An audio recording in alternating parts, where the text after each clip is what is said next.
Welcome to Happy Homes and Gardens. I am your host. My name is Daphne Royce. I am a real estate broker, architecture, and interior designer. Anna and Rae Yona founded Wildling Shoes in Germany in 2015 to create shoes that have never existed before. Their shoes are sustainable, breathable, durable, and recyclable, and keep your feet healthy. Anna Yona is the co-founder, and Adelina Matinca is the marketing management of the North America. Here today to share the benefit of Wildling Shoes. Hi, Anna and Adelina. Hello. Hello. Hi. Tell us about you and how you start Wildling Shoes. Well, yes, my name is Anna. I'm co-founder of Wildling. I founded the company together with my husband because our kids really needed better shoes. They were used to walk barefoot a lot. And when we bought them their first shoes, they really did not want to wear them. And you could really see that it would change the way they would move. So we decided to develop a shoe that would allow them to move freely and naturally. And from that idea, Wildling was born. And today we're making shoes for both kids and adults, but shoes still with a concept of having a shoe that really allows you to walk as freely as possible and as naturally as possible. And why your shoes is formed in a certain shapes? Is it beneficial to your feet? Yes, we're trying to have a shoe that is as little shoe as necessary or as possible. So it should protect your feet, but it should not, put a shape on your feet that is not natural. So they have an anatomic shape based on a natural foot shape. They have a very thin outsole, so you can basically feel the ground while you're walking with the shoes. And we're using mainly natural materials so that you will also have a nice foot climate. And I understand that sole is very thin. Would your shoes are still very protective to your feet? Yes, well, they will protect you from injury. Adelina has a shoe to show you. So it's really, it's very thin, it's very flexible, it's very lightweight. You can really roll it up into a small bowl.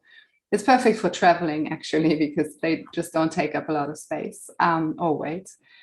But if you walk outside, they will protect you from injury, but you will still feel the ground. So yes, it can happen that if you walk on rough stones or something, that you need to walk more carefully and that you will really feel the ground. But that, I think, is really important also for our body and senses to be connected to our environment. So, yeah. So it sounds like you walk on the bare feet. Yes, I mean it's more protected than that. It's not as painful as walking barefoot. My family can still all walk barefoot and they're very happy to do so. I can't. I just it really hurts my feet. So but I love walking with these shoes because it lets me I know where I'm at.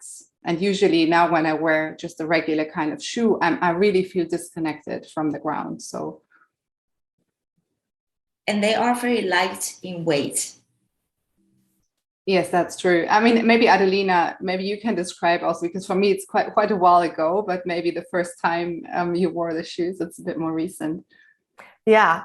So when I first put the shoes on, immediately the feeling I got was that my toes had proper room to actually expand and feel like, they would feel like exactly what Anna said when you're walking barefoot. But I'm with Anna and I don't really like going barefoot very often. So I think the sole, the thin sole actually protecting me from the elements gives it it makes me explore a lot more than I would explore if, say, I was barefoot. Like I would go on rocks with like little seashells on it and not feel like I'm being my sole of the foot barefoot will be hurt. So I think this allows me to explore a lot more of nature and the outside and the places where I wouldn't necessarily want to be with high heels or with with bare feet. So that was the first thing, was just noticing the comfort level and the how it just basically was like, oh, you're home now. It was that feeling of like no awkward hurting or anything that was tugging or additional things that I would need to put.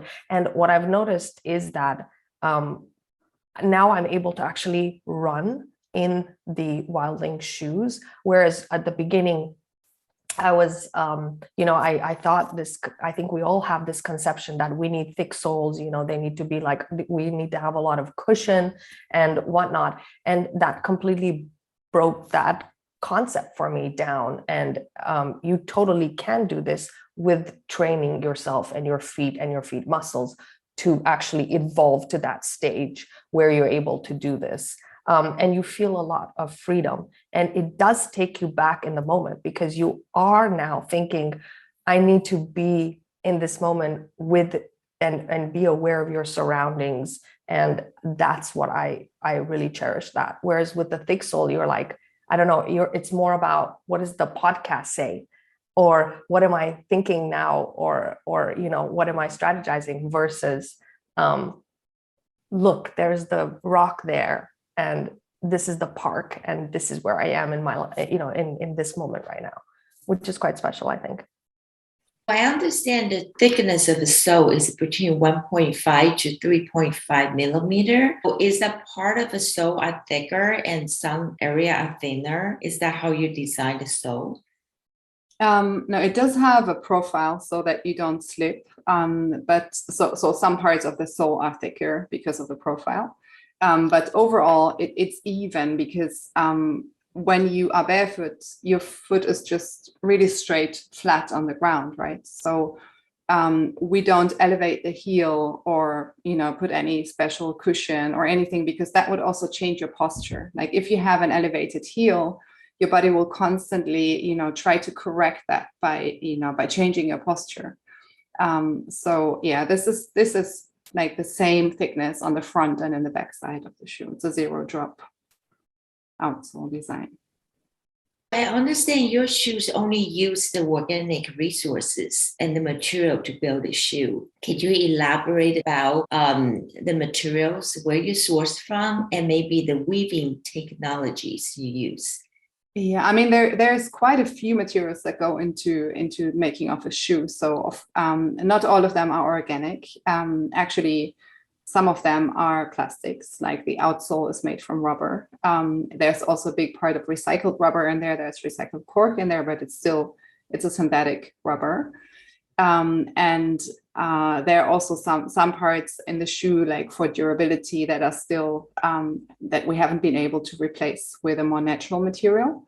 But we are the main parts, like the inner, the lining of the shoe and the upper, they are made from textile, and also we're replacing like one by one other parts with a more durable natural material. So the materials that we mostly use are, for example, wool in winter, because it's just a very nice natural material that keeps you warm without sweating, and that is really it's really durable. And there are a lot of like traditional old techniques of using and making wool textiles that are very special. And you can boil it for greater density, and then it's even warmer, and you can felt it, you can weave it. So there are many ways of using wool. And then we always, of course, look at where this wool comes from. So to have a good impact on the environment. So it's usually, for example, from sheep grazing biospheres. So this actually has a positive impact on the environment. And then there are also vegan alternatives or plant-based alternatives like hemp textile or linen or cotton. So there are different, and we also have one material especially for summer that is really interesting because it's made from a plant fiber, and then it's being turned into paper, and then from this paper, there like small strips of paper are being woven into a fabric. So this also has a small polyester core just for more durability, but the main part of this textile is paper. So it's very lightweight, and it's very, it's just, you don't sweat in this textile. So it's perfect for summer because it's really breathable. And so we use kind of different natural materials for different functions. And we really look at what is that, that innate function of this fiber, and how can we make a textile that will be most suitable to this fiber and to the function that we want to achieve. It sounds like you use different materials, and the purpose is for the different climates and also different terrain. Yes, absolutely. Yeah, so wool will be perfect for winter, but also, I mean, you can mix wool, for example, with other fibers, and then it can also be perfect for summer. And paper is perfect for summer, but it's, in winter it gets wet very quickly. So that's more kind of a summer shoe. And then you have cotton, and there are many different ways of, for example, of using cotton. Like you can have a very lightweight, breathable cotton lining, but we can also weave that very densely. For example, we're using recycled wool in a very densely knit fabric. So it's so that the knit is so strong that it's actually that water won't go through that fabric. I mean, you can, it's not a 100% waterproof, but it's still a very good natural function against moisture and wetness. So yeah, it's really interesting to see like how all these different techniques and how all these different fibers, like they have a life of their own, and you can kind of try to not, like, we can design something, you can design a textile, we can make almost anything, right? Like, but from plastic you can make a lot of things, from polyester you can make a lot of things, but we prefer to look at what is there already in nature and how can we use that in a way that, like what does this material offer, and how can we work with that? So it sounds like it is water resistant shoes. Will you recommend those shoes going to like a raining day, snowing day, or maybe go to the beach? Can those shoes work in those different type of weather? Yes, I mean there are different kinds of models for different functions, and you can treat the shoes to be to be water repellent. And there's also, in the winter models, we have a membrane, which is still, I mean, this is one part that we would like to get rid of because it is plastic. It's a polyester membrane, but we're using this right now because it gives you that function of being of being waterproof. So yes, I mean, you can use these shoes almost anywhere. I think Adelina was out hiking with her shoes. I'm sure she has a few stories to tell of where she used them and how it worked. Yeah, so I think, so for me personally, I love my feet are always cold. So I love having the wool version anywhere I go because it's just perfect. It totally repels water naturally. I know that you could totally make it waterproof with our spray, but I didn't do that. And I had no problems with it in a climate with a lot of precipitation. And also I love to use the washi paper. Anna was mentioning the natural fiber, plant fiber, the washi paper, which is thin rice paper that is used. And I love to use that because it dries extremely quickly. So I will take those shoes to the beach and not worry if I get them wet or anything, because they do in fact dry pretty quickly, and it's not an uncomfortable feeling at all. So I do take those to the beach. And then I would say those are, and then my other favorite ones are out of the new collection this year, spring summer new collection. We partner up with a really nice collaboration we had, and those are really truly special. I view them very special. I only take them on nice days, and I love them because of the way they look. They look amazing, and they have really nice the story behind it, and then Anna could tell maybe a little bit about the collaboration. just having that, going back to the roots of how we do things, and the grassroots of using local people and local landscape to create a collection, as well as local techniques in weaving the materials together. And I find that incredibly special. And so yeah, maybe Anna could tell a little bit more about that collaboration, because it feeds into your previous question about weaving and materials and whatnot. Yeah, I think you're probably talking about the collaboration with the natural dyed textile from Kyrgyzstan. So yes, we looked for people, like for local, like handcrafted design and the traditional design, and to empower these women through working with them and developing their own design, and to bring that together to very special textile, and it's at the same time it's offering them employment in an area where there's really very little employment to be found. So we had some very special stories there also of women being able to to stay with their families because they found work very close to home. So we're working with them, and we're trying to continue this collaboration so that they will actually remain employed for the whole time.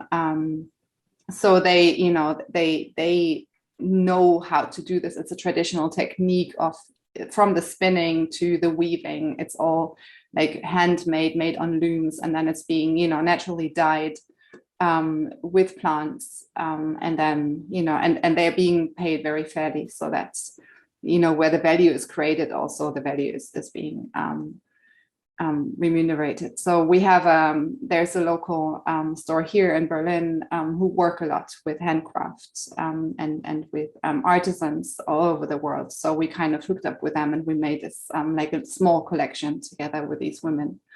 So that was a very special model in this. So it's a handcrafted, hand woven, hand dyed, plant dyed textile. So it's a piece of art, and it's very unique because every shoe will look different, and they also change over time because the dye changes when it's exposed to sunlight. So they continue telling a very special and unique story. So it sounds like every pair is different and unique. My curiosity is, how long will each shoes last?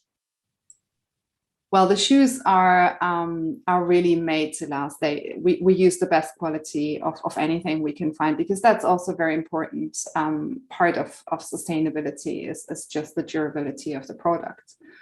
So it's a lot of handwork, and it's very careful work. And there's we never save anything on quality. So it's all the best quality that we can get. And yet it's a shoe that also has a specific function. Like it's a shoe that is supposed to be very lightweight, that is supposed to have as much natural material as possible. So of course there's also some wear and tear on a shoe specifically. Like it's a product that you just use a lot and with a lot of force. So what we're doing is to make the shoes repairable, so that if something tears or if you walk through the outsoles after a while, which really takes a while. Like we have people who ran 1,000 kilometers with their shoes and they are still doing fine. So they can stand quite some wear and tear, but you can also repair them. I mean, we can repair the shoes for our customers. It's still something that we're testing the processes and we're still working on it, but we're able to repair any part of the shoe. And so starting from probably next year, we'll be able to also offer all kinds of repairs to the customers. Sounds wonderful. So you're already taking care of your products. You stand behind, just make sure you have the highest quality. Yes, definitely.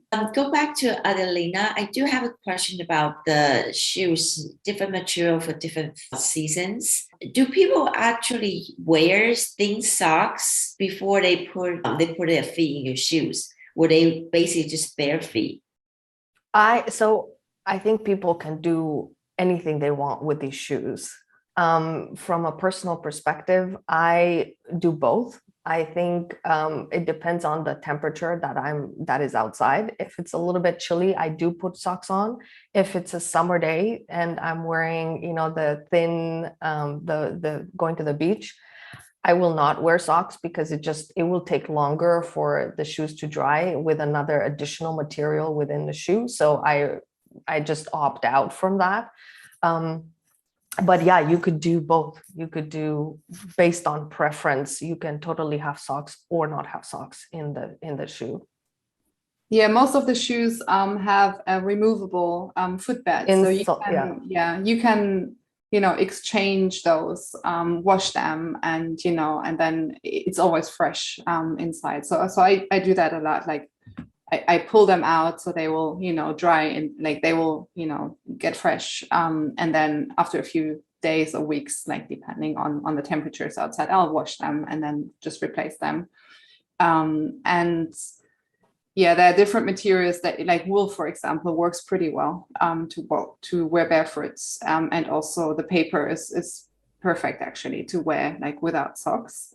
And then there are other materials that they might like absorb more moisture, like cotton or hemp, and those probably are better to wear with socks. So it also depends on the material again. But many of the conventional socks are also not made in an anatomical shape. So you can actually also with a sock, you can, squeeze the feet too much. So you also need to take care of, what kind of socks you'll be wearing with the shoes. You mentioned they are washable. Are they machine washable or hand washable? Well, we should not recommend machine wash just because people get very creative about what to do with the shoe in the washing machine. So, just to be safe, it's always better to hand wash or hand clean the shoes. But personally, yes, I do wash my shoes in the laundry. In the washing machine every now and then. Me too. I mean, with wool, you should always be careful. Wool can, shrink if you wash it too warm. Yeah, it's possible. So I understand your shoes has a white toe box because you want to have room for your toe to move. Can you explain why there are any arch support?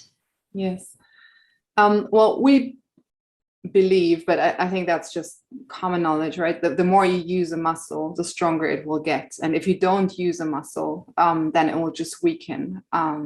So an arch support will actually support your foot from underneath. So it will sit under the arch. So basically, your foot no longer has to use the muscle to keep up to keep the arch, because the arch it's just muscle holding that foot together, and it's muscle building the arch. So if you support that, it will not work with every step that you take, and then basically what happens is that the muscle can get weakened. So I mean, this is why we say we don't want to support the foot in any way, so that the foot will fully function and work as much as possible within a shoe. So that's the reason why there's no arch support or also other, support functions that will, we want to let the foot do the work and get stronger while doing so. So your shoes is good for the foot muscle to be healthy. And you mentioned that your shoes also make for kids and all the way to the adulthood. Is it recommended for any certain age to wear your shoes? Yes, I mean, there's no limitation or restriction. Anyone can wear these shoes. For kids, usually there's hardly, I mean, they will just wear them naturally and just start running, and they will change the way they move, adapting to the shoes or going back to their natural or more natural movements very easily. So for some grown-ups, it may take a bit more training because we've, worn different kinds of shoes for a much longer time. But we do get feedback from customers that, even had like foot problems, had pain. So they are using the shoes and they are, starting to walk, and they're starting to use their muscle. You can help the feet by doing some specific exercise, for example. And many are reporting that they, the feet get stronger, they feel better, or they're pain-free at the end of a long day. So it's really, really nice to hear. As a woman myself, sometimes I need to go to special events, just dress up. Will you consider to have any shoes that would design with the heels in the future? It's always a nice question, and I totally agree. I mean, there are few things that are more elegant than really beautiful high heels. And on the other hand, why would we want to wear them? Like, I can hardly walk in these. I cannot run. I cannot move, the way I want to move. So I'm always asking myself, like, there are many things that can make us very beautiful, but they may not be healthy. So it just doesn't fit our philosophy. And that's why I guess we won't be able to design a high heel that is actually healthy, or will make you feel, free and good. So we're trying to do the opposite. We're trying to, to combine a flat shoe with a dress and say, why not? Like, what have we seen men walking down, next to us with high heels? No. So why should we do that? So yeah, we're trying to go back to the natural and just change what we perceive as beautiful. And our Wildling shoes are vegan? Yeah, some of them are. We have quite a few models, especially in summer. There are many vegan models. And in winter, we add wool. We don't have leather, but we do use wool because we also think that it's one of the most sustainable materials out there that you can use. It's perfectly recyclable. I mean, we're not able yet to recycle our wool, but we're working on it. And it's a really, really good material that can easily be turned into circular material. So it's one of the most important materials for us. You mentioned you recycle. So I heard you have a recycle program. Is this same as repair program that you mentioned earlier in the interview? Yeah, I mean, we did a pilot right now to see, to have customers bring back shoes that they wore for a long time and that they that can't be worn anymore or repaired. So we can completely, fully recycle the outsole and really turn it into part of our new outsole. So it's a full recycling circle. It's not a downcycling or anything. We're still working on options to recycle the other parts of the shoe. So we're not anywhere near like a 100% recycling option, but we're working on this because also now, as you said, like with a repair program, so any outsole, for example, that will be repaired and replaced, we're putting it back in the recycling circle. And in the meantime, we're working on options to recycle and hopefully to recycle and not downcycle the other materials that we're using. But we're still working on that. In the earlier interview, Adelina was showing us how the shoes can roll up, how flexible that you can pack for traveling. Is that a certain way that you're supposed to fold the shoes, or we can just keep them flat? Yeah, you can. I mean, you can do anything with a shoe. You can roll it up. You can keep it flat. However, it fits better into the bag. I mean, you put the foot inside and then they have the right shape again. I understand. I want to know, what does a certified B corporation means? Yeah, I mean, Adelina, also, if you want to say a few things about this, you're most welcome, but I can also do that. Sure, yeah. B Corp is a community that's basically of different brands that has gone through extensive rigorous process that takes quite a bit of time. That actually they do deep dives into all aspects of the business, anything from community to supply chain to, I think they even go through our records, like what we've been doing. There's different components to this process, and they basically come internally and do deep dives. And the process doesn't end with us getting, like, basically they go through it and we get a point system under each certain category.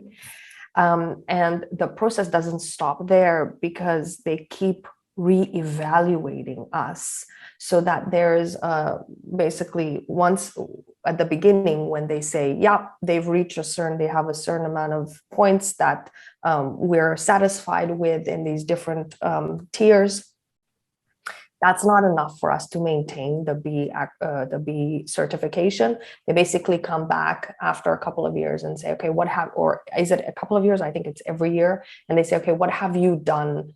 2 years, 3 years? Okay, 2 years.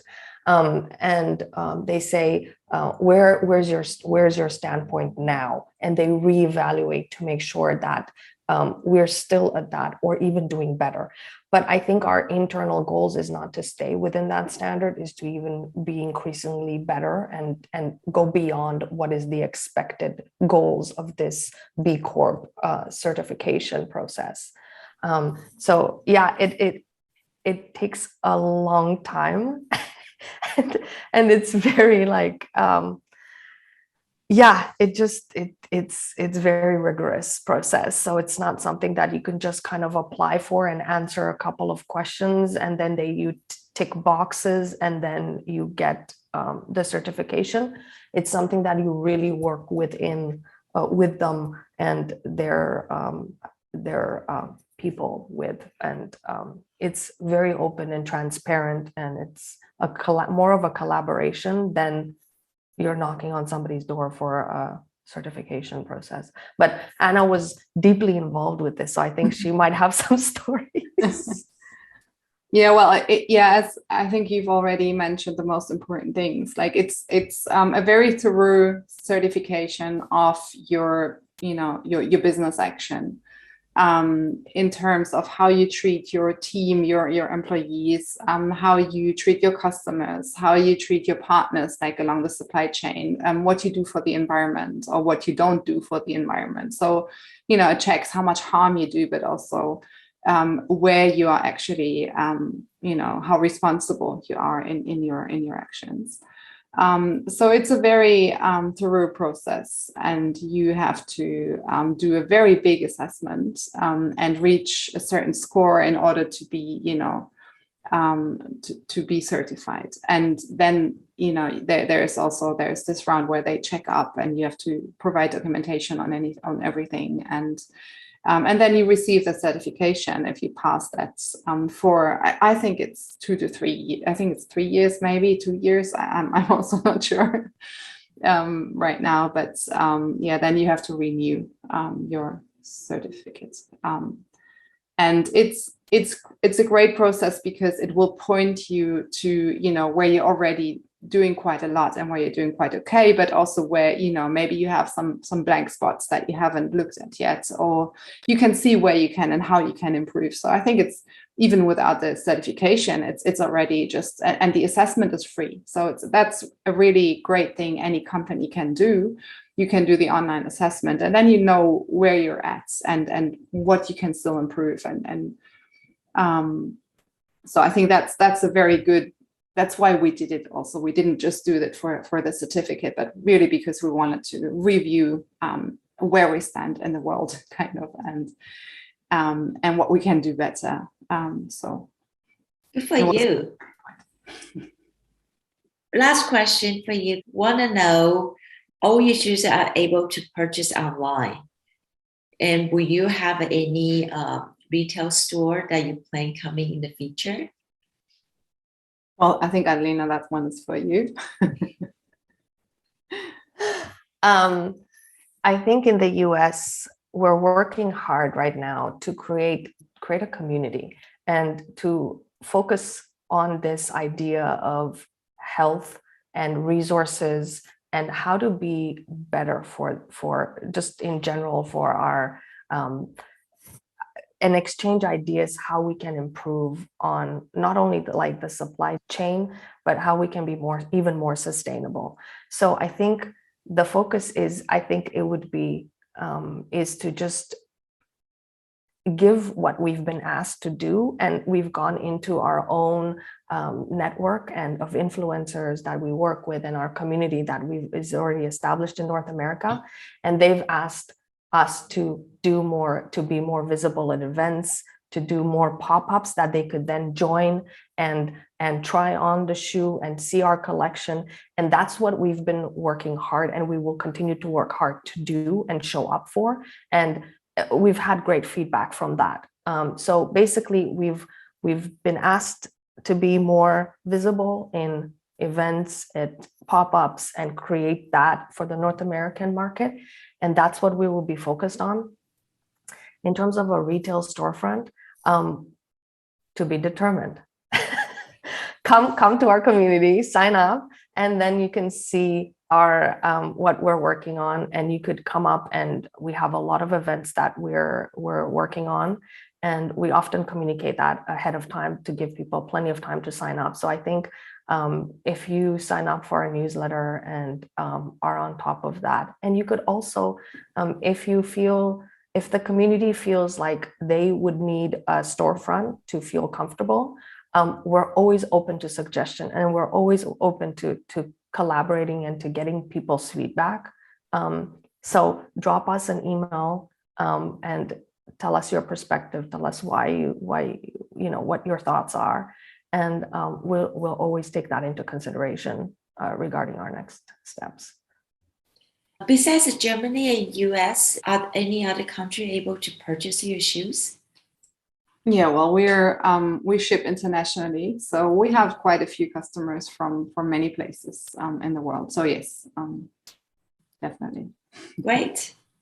Well, thank you so much, Anna and Adelina, for your time today. All the information was very valuable to our listeners and was very informative. Thank you. Thank you. Thanks for having us. Thank you.